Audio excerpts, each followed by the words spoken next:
So I was talking about this expression.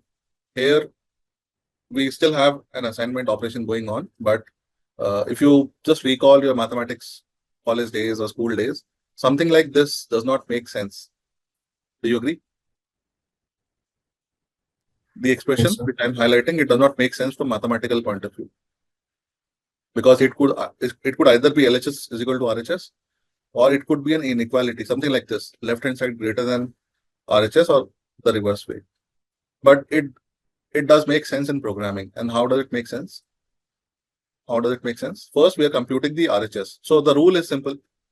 If there is an expression on the RHS, you solve the expression, you get a value out of it, you get an output out of that, and assign that final output to the variable. And these are again basics, but if you do good in learning these basics, that will avoid a lot of confusion.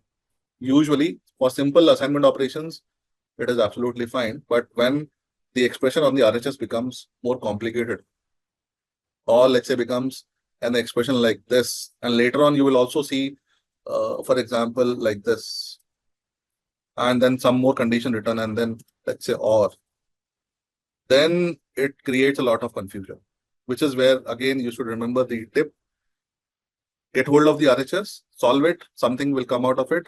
Whatever is coming out as the value as the output, assign it to the LHS. That's it. Right. So that is where this example came in.